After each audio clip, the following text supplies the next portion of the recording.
You are designed to procrastinate. Your brain is actually an excuse-making machine that keeps you from doing the things that deep down you really want to do. In this video, I will teach you how to overcome your biggest enemy in retirement, which is pesky procrastination.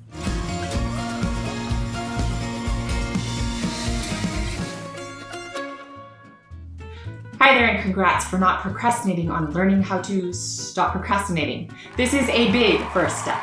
I'm Sid Meyer, and my mission is to help older adults like you live a happy, healthy, and engaged lifestyle during retirement by unlocking your post-career purpose and passions.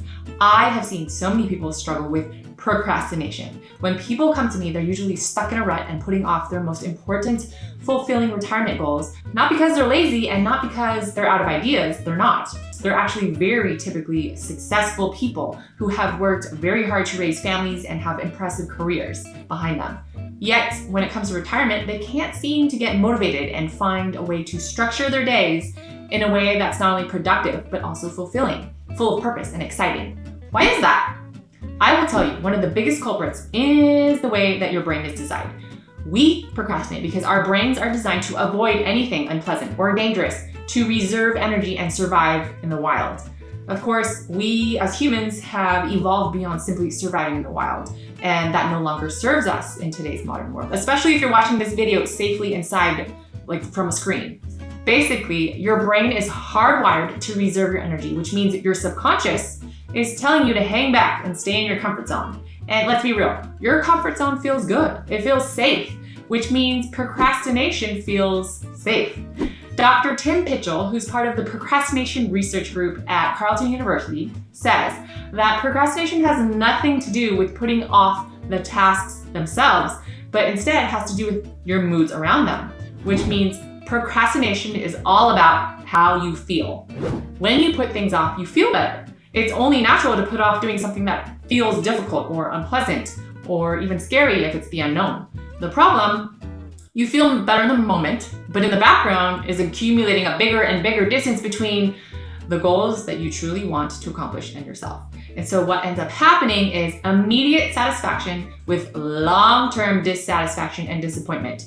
So how do you go about breaking that vicious cycle of procrastination? Brain hacks. Here are my top 4 tips to brain hacking your way out of procrastination. Number 1, break it up into microsteps. If you follow my content, you know that I am a super fan of breaking everything into microsteps. They are magical. If you feel like you're just spinning your wheels and getting nowhere with your most meaningful goals and ideas, it's probably because the how is standing in the way. The how is, they're all the steps, all the things that you need to do and all the work and the effort that needs to be happening before reaching your goal. So most people get stuck in overwhelm.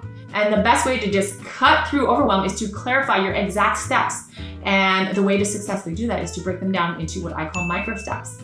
The reason why breaking up your task into smaller microsteps is so powerful is because it allows you to get so specific about your task that there's no guesswork involved. You know the how. Overwhelm or underwhelm simply can't exist in that crystal clear environment when you have your exact microstep laid out clear as day in front of you.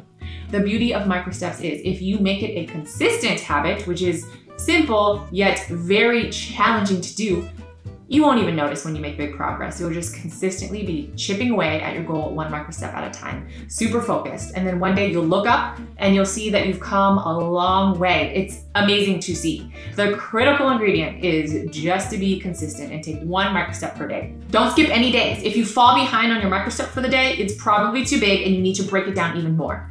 Another brain hack to make sure you actually complete your microstep for the day is our tip number 2. Separate your times. I have found that one of the best ways to overcome procrastination is by assigning a very clear time to think and a very clear time to act. I call this separating your times and drawing just bright lines around acting on your microstep and thinking through and planning your microstep. What I highly recommend is to do your thinking in the morning. Carve out just 5 minutes to be very intentional about identifying and calling out which exact microstep you will take today. Not necessarily in the morning, but at some point during the day. And then when it comes time to do it, simply complete your microstep without thinking about it. You've already done your thinking in the morning and you've set your intention. So don't fall into the trap of overthinking like we all do and simply act. This is how you show up for yourself. It's less about what you actually do and more about following through with your commitment to yourself, which is why it is so important to keep in mind the micro part of the micro step. Just keep it small and manageable so that you can be consistent. The reason why separating your times is so powerful is because when it comes time to do your micro step, you will probably never naturally feel like it. Your brain won't naturally go there. So waiting to feel like it is not a reliable way to set yourself up for success. But if you take the irrational excuses and the emotions out of the process, you're only left with the single option of acting on what you set out to do, which is your daily micro step. Make sense? This clarity is huge, so draw those bright lines. And speaking of drawing big boundaries, this brings us to tip number 3. Set crystal clear deadlines. The more specific you are with your tasks and goals and everything important in life, really, the better. This also applies to deadlines. The more explicit they are, the less you leave up for negotiation in your head, and the more you can combat procrastination. This is especially important in retirement when you don't have as rigid of a schedule. You probably don't have as many work-related or schedule-related hard deadlines anymore. So do whatever it takes to commit to your clear deadlines. They're just as important, if not more important.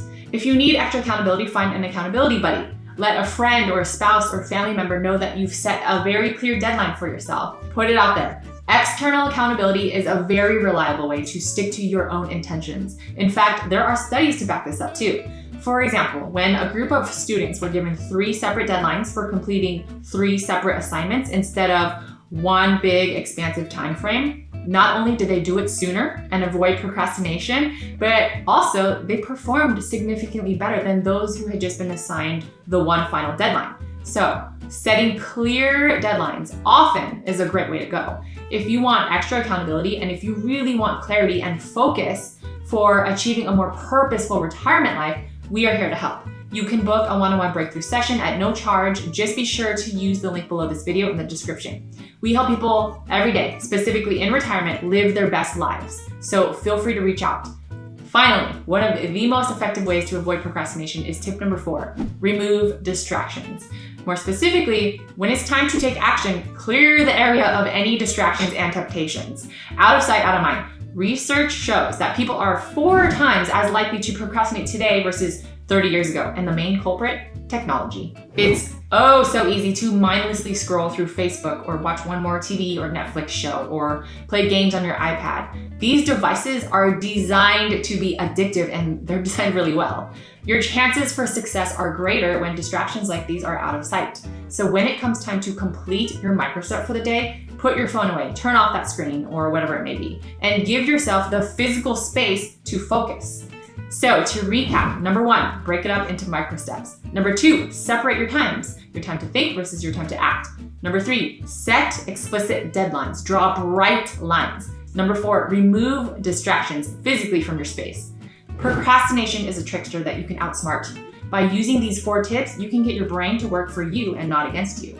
For the record, if you've made it this far into our video, you have taken a big first step. I'm actually very proud of you for being proactive and taking this time to learn about killing procrastination. Leverage this momentum and inertia and start using our tips right away. Please comment below and share your experience. It helps others in our community. If you liked this video, don't procrastinate and like, share, and comment on this video. Every engagement helps this video become more seen, and therefore we help more people in our movement of living your best retired life. So thank you for being here. Bye for now. I will see you in the next video.